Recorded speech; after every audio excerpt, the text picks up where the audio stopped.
So, Bhante Wimala, who I think I've known you, it had to have been, this is lovely, it had to have been at least 20 years ago. I can't even remember. It's like Bhante's always been around, you know? So, thank you. We're so honored that you came here today. Very honored. So Bhante Wimala is a Sri Lankan Buddhist monk. And the thing about Bhante is he decided not to stay in a monastery. He decided to go out into the world and to serve humanity. And what I remember so many times of seeing different slideshows, and I hear there might be a slideshow after the workshop, the amazing villages and places he's gone to and put in water for people that don't have water, beds for people that don't have beds. It goes on and on. He tirelessly serves humanity. And so I am deeply grateful that he is here to share the beauty of who he is with each one of you, because it's very special. He's very special. He won't say that. He's a Buddhist monk. But I can say that. Thank you so much.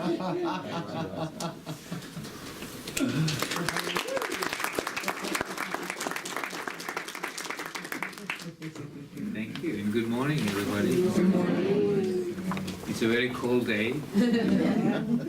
These are the days that I wake up in the morning and ask myself, why am I not in Sri Lanka? Actually, my body feels like, you know, why are you not in Sri Lanka? Nice weather. But it's nice to be here for the first time, and I have known Reverend Margaret for, as you said, long time. And the first time I came here to be with you in this community. Thank you, Laurie, for making an effort to set it together. So before we start, let's take a moment to close our eyes and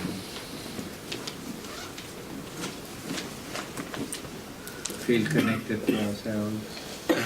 So pay attention to the breathing and feel the breath.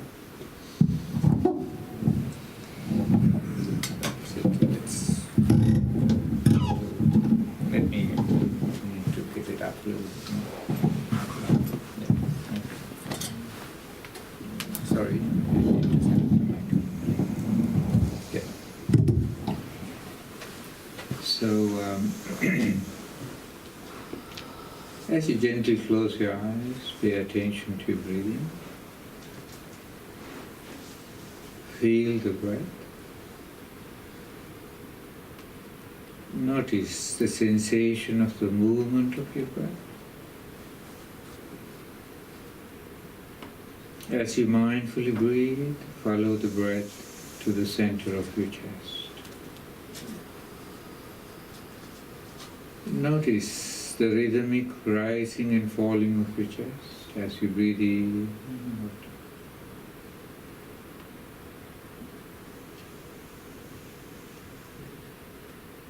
Breathing in mindfully. As you breathe out, visualize that you are releasing, letting go of any tension, any pressure, any stress, any anxiety from your chest, from your heart, from your lungs.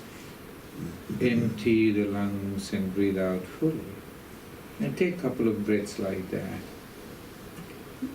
Really breathing out and emptying the lungs and visualizing you're simply releasing or letting go any stress or pressure or tension from your chest, from your lungs, from your heart. And take a nice deep breath, and let's do that so that immediately you can feel a sense of relief in this moment. As you breathe out, relax.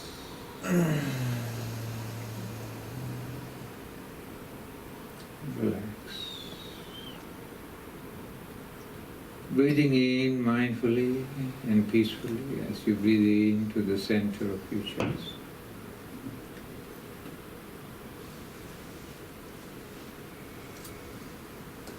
Feel the warmth of your breath.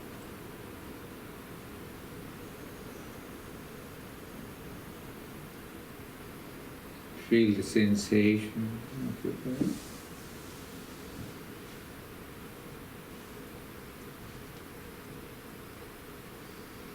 Remind yourself to remember actually the goodness in your heart.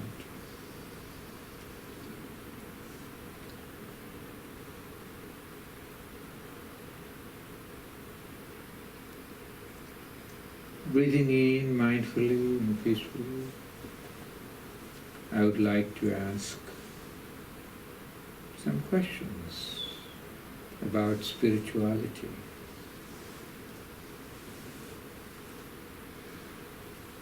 Do you consider yourself to be a spiritual person? Connect with your breath, feel the breath, be totally mindful. What does spirituality mean to you? Means to you? What does spirituality mean to you? How do you define or understand spirituality?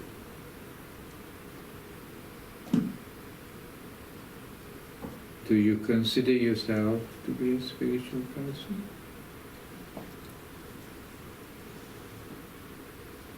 When you say somebody is spiritual, how do you define that? What does it mean?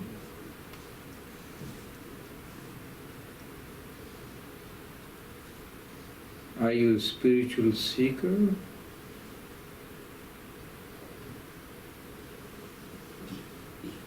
Are you spiritually evolved?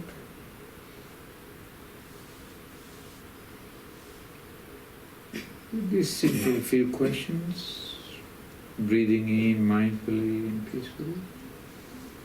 And greet yourself with a gentle smile and feel good in this moment that we are all together. And when you're ready, you can open the eyes.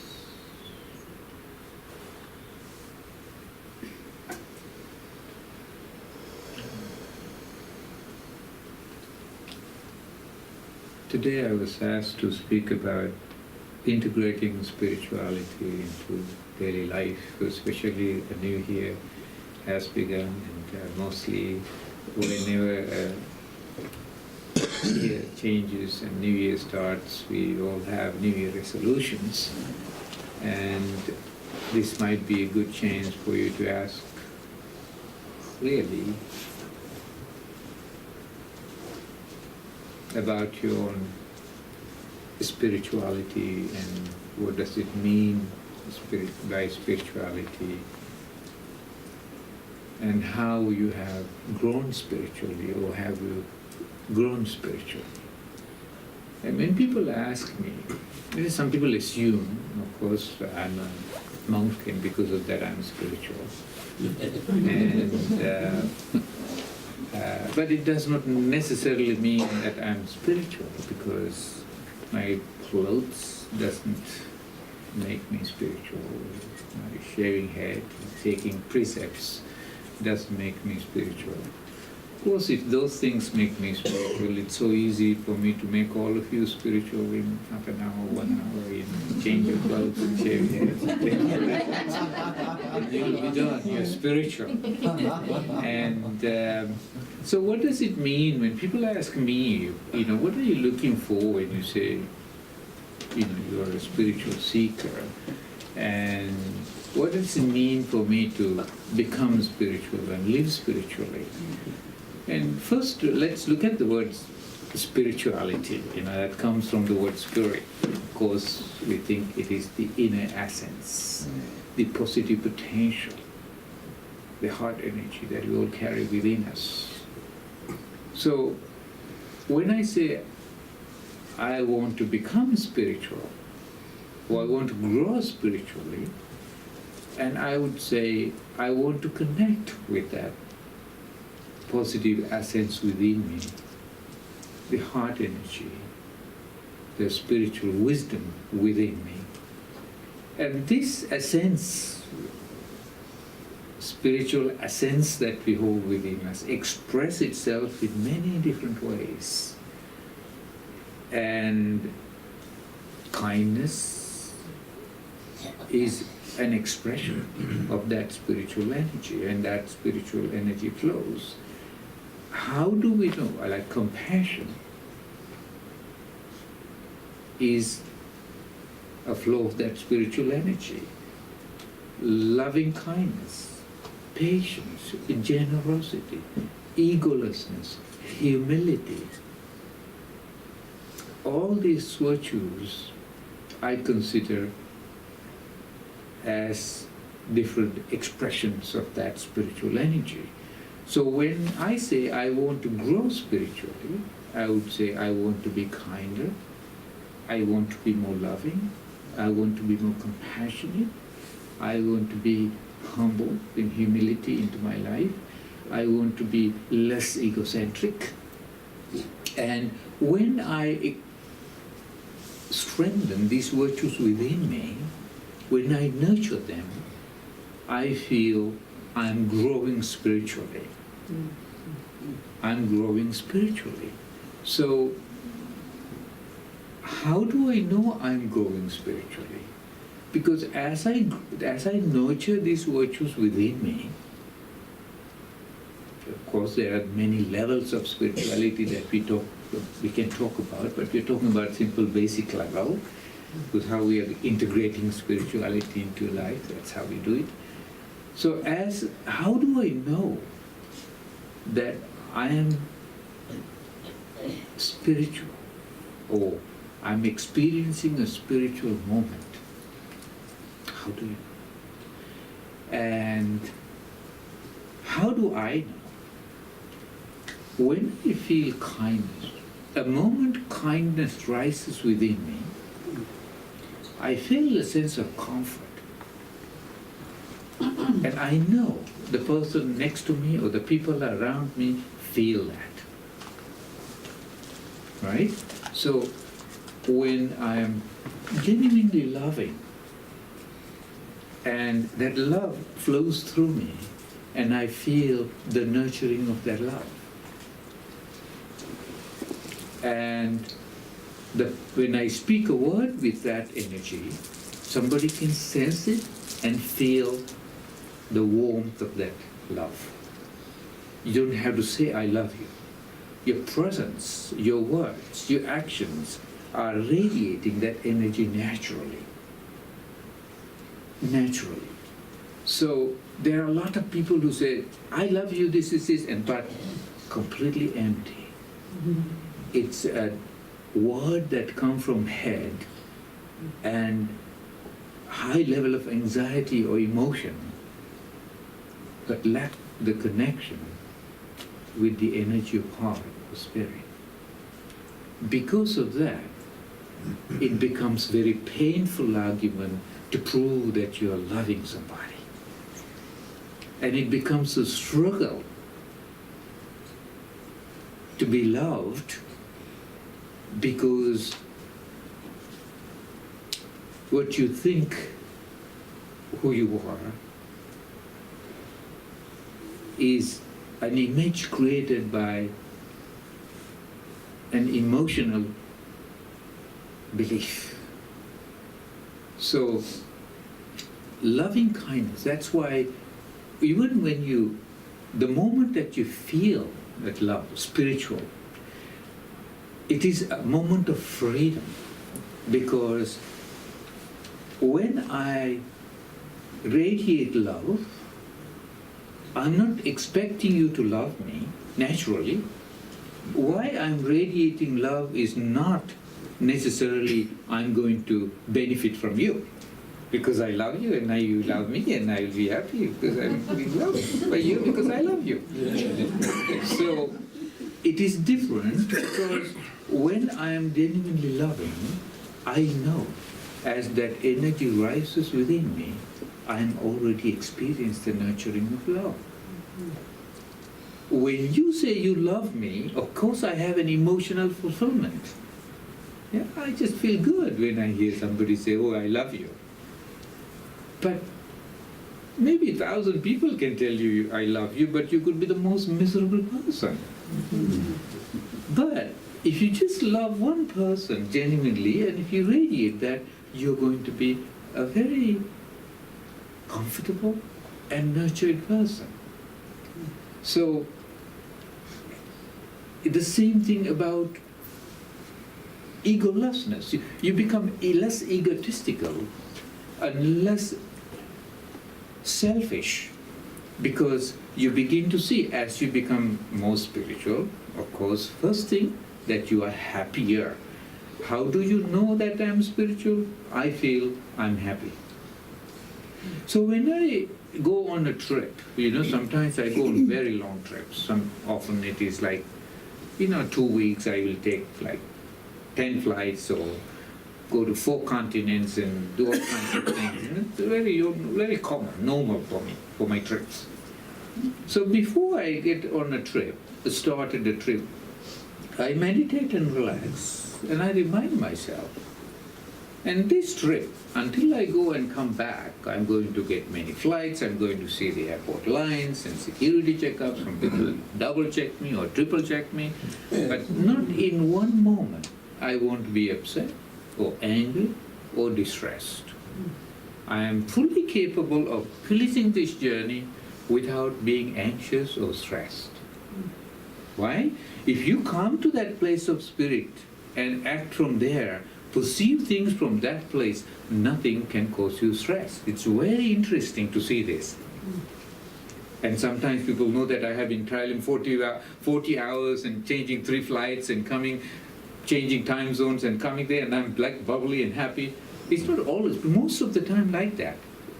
And I do not think myself being stressed because I have to travel a long way and go through all kinds of lines and security clearance and checkpoints. And so I remind myself, this is the gift, the strength, the beauty of spirituality.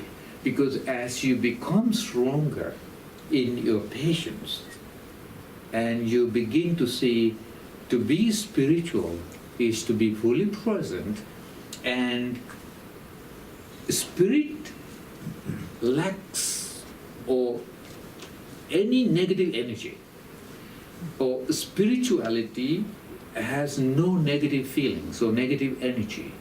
Any moment a negative thought, feeling and emotion rises within me, I know in that moment I am disconnected spiritually, and that is what caused this turmoil and anxiety and stress.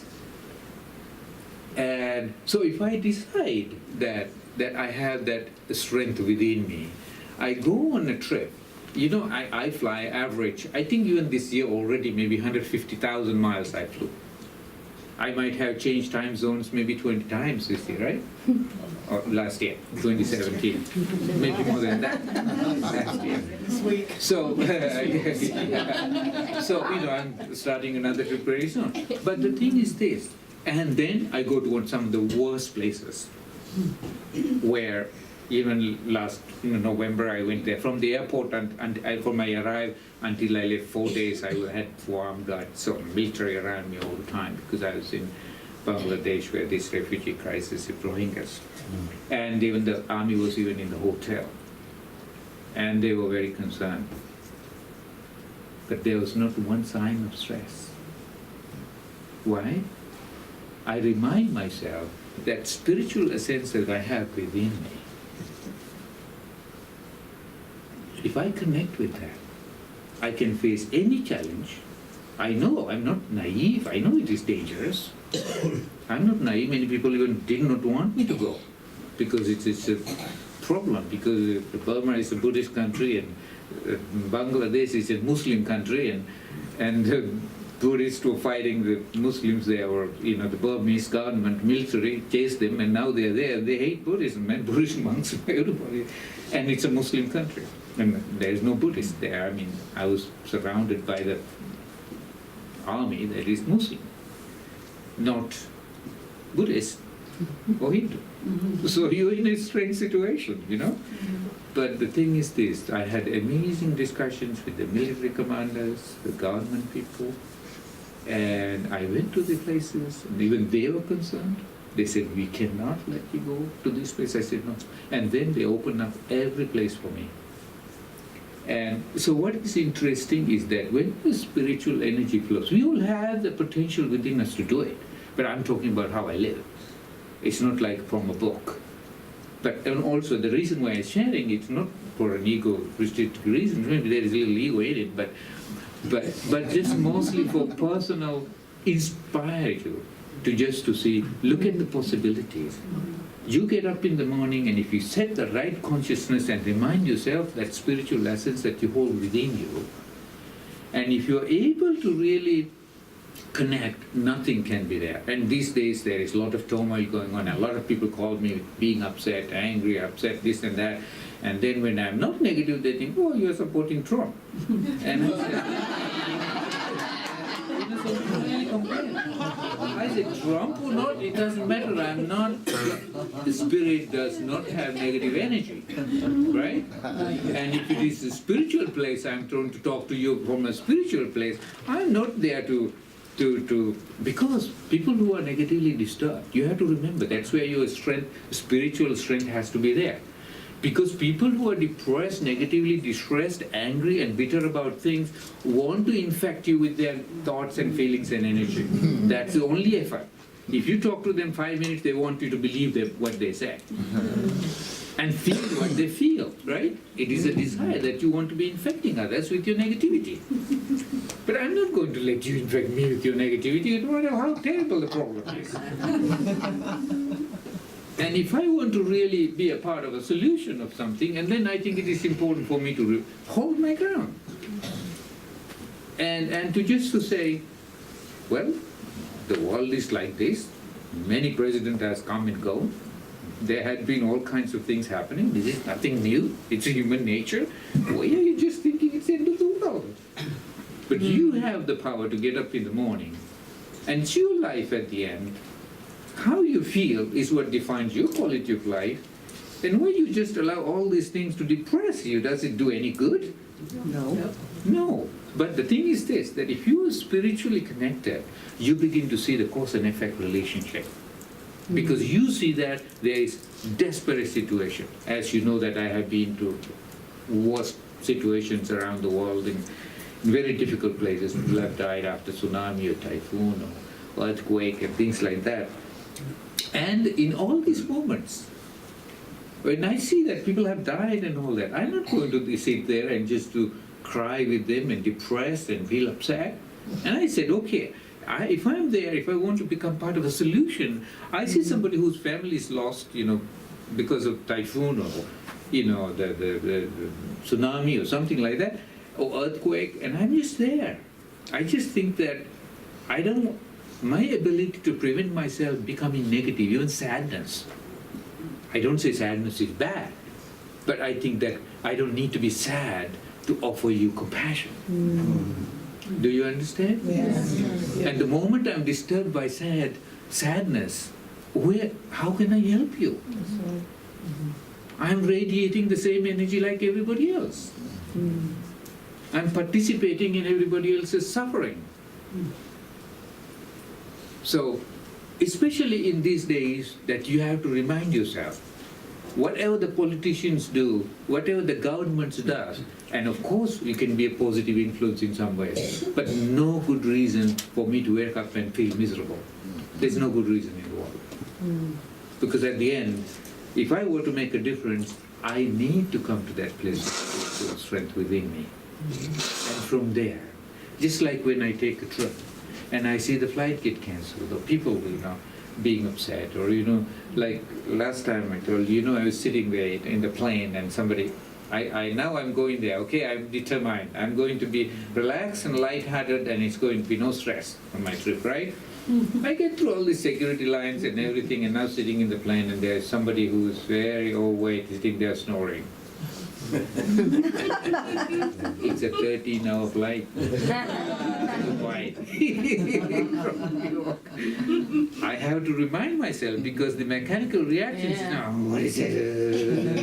You just don't let that happen. You relax and then I just talk to him nicely. I became friends because we had to be good friends. That's good. So I try to make it lighter for me because our reactions are always, our triggers come and take over without you knowing it. disconnect and disconnect us from our spirit, right? From our spiritual essence and our spiritual energy. And in that moment, you have to return to that place. So how do you do that? You need to really realign yourself in a daily basis, and you need to really, when you wake up in the morning, lie in your bed and relax, close your eyes and smile to yourself and be grateful for blessings, and just walk out and just to say that I am going to be connected to my spiritual place, because any time when I'm connected to my spiritual energy or my spirituality, nothing can be seen with negative eyes. Nothing can be seen with negative eyes. You're not blind to something, but you're more realistic, right? Negative, not necessarily positive. When I go there and I know somebody might be shooting around, and I'm not going to be positive and say, nobody's going to do that. It's not like that. Realistic. Somebody could shoot you. You're in the war zone. So, but the thing is, you have to be realistic. But when you're realistic and you just want to do what it means to be realistic. And realistic means that know what the truth is, but you're not relating to it with the negative emotion, disturbed negative emotion. And you are perceiving it with self-awareness. And because of that, you're aware of the bad things that are going on, and you're aware the damage that the bad things can happen, but you're not participating negatively. And you know what you could do is that enough bad things are going on, that our country is divided, that anybody who comes across me, and I would say my responsibility is, no matter what they think, that if you come being distressed and angry about bad things that are going on, my thing is for you to help you to overcome that feeling. Right? If I want to make this world better, I had to just work one at a time, and then I can feel good. And I said, I made a difference one day today, one person. So on the phone, I made a difference one day, one person. Or 5% I made a difference. That's how you change the world, right? Because, and the hardest thing is to be compassionately present when people are completely wrapped in their negativity and sinking into darkness. It's so interesting how they are just resisting change, resisting positive, and fighting it. So you have to be so grounded to be able to say that until you get that person get the grip and just move away from it to see the light and look at it from a place of love and compassion and all that. So what you remember is that I'm trying very hard. Like Lori knows me, and every time I call, we joke, we laugh, and I make her laugh, and it's just the happiness is a natural feeling, natural outcome of spirituality. But the world is the same. The problems are the same. The challenges are the same. The people are the same, right? But the happiness comes from you because you're changing from within, and you're changing your perception of things. You change your approach. You're influencing the way other people perceive things, because your intention is very, very simple. That there is nowhere in the world is suffering. Suffering is in your mind. Right? Suffering is in your mind. And if you can really connect with that and feel that anxiety, and so when you are spiritually, remember that compassion is very important. And if you see compassionately those who are suffering, you don't attack them, you don't blame them, you don't accuse them because they are doing bad things, or they are being bad, or they are upset, or they are mean. You don't do like that. You can't. Because that is not the way that you can be part of a solution and help somebody, so you become more patient. But for that, practice every day. What I suggest is when you get up in the morning, take a few minutes, relax and lie on your bed, and just to smile to yourself and breathe and feel good. And gratitude is the strong pillar of the foundation of spirituality, because you see so many things that are perfect for you to be happy this morning, and there is a reason to be joyful, even if you are sick. Recently I have an older man across the street, and he's 91 years old. You know, he used to be a gardener and simple, you know, things, and he just worked until 85 years old. And so now he can't walk, and so I go there, he's crying, every day he's crying, he says, look, I cannot walk, and I cannot, and I hate this, and I hate that. Completely sinking into this. Slowly I talk to him, you know, and he's a Catholic, and I said, Mr. Tamasi, God may not be happy that you're not happy. Look, you're 91 years old. So we just like talking like a kid. And then I said, Mr. Tamasi, I can help you. So I soak his feet with some oil and things like that and give massage. And I went there, and it's so good. And then I slowly started to talk to him. And after 3 days, I went there, and he says, Bhante, thank you. I cry no more. Yes, I cry no more. And he says, oh yeah, I want to see you smile every day. You know, you could be 91, you could be 95. So it's just that energy, bringing that energy to the people, right? You can do this, and maybe I have a little bit more training than you in this area. But please, don't lose hope, because as you change, your experience of life changes. And you will say that nothing can stop you being joyful, waking up and living your life the way you want to live it, doing the things that you have to do, and making the best of whatever you have and whatever you don't have. Right? Right. So that's what I do, and I try to do, and I try to improve that every day. And so I want to just to inspire you, and I hope, and I wish, and I maybe pray that you will also find that. So, you know, let's take a moment to close our eyes and take a nice breath and relax. As you breathe into your heart, smile and greet yourself with a gentle smile. And remind yourself that today, as the new year begins, you recognize the potential within you to become more kinder and more gentle, more caring and thoughtful, forgiving person. You know that your happiness cannot be taken away by somebody, or you cannot be made unhappy by anybody. It all happens in your mind. So you continue to grow spiritually means calm your mind, slow your thoughts, move away from your emotional self into more of a spiritual self, to your own comfort of your heart energy.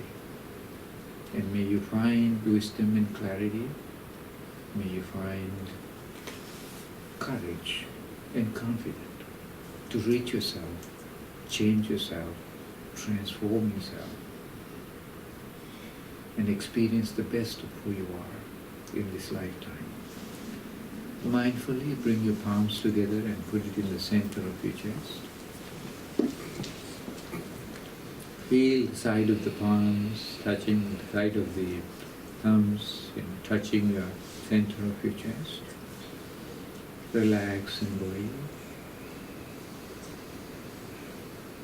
And I'm going to say a blessing in wishing you a wisdom, courage, and compassion.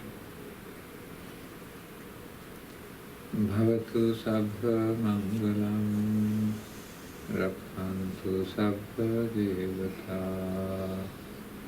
sabbha buddhanubhavena, sada sati bhavantu te. Bhavatu sabbha mangalam, rakhantu sabbha devata, sabbha dhammanubhavena, sada sati bhavantu te. Bhavatu sabbha mangalam, rakhantu sabbha devata, sabbha sanghanubhavena, sada sati bhavantu te. So please repeat after me. May there be peace, love and harmony in my life. May there be peace, love, and harmony in my life. May there be peace, love, and harmony in this world. May there be peace, love, and harmony in this world. May all living beings be free from pain and suffering. May all living beings be free from pain and suffering. Thank you. May we be well and happy. Thank you. And so it is. Yeah.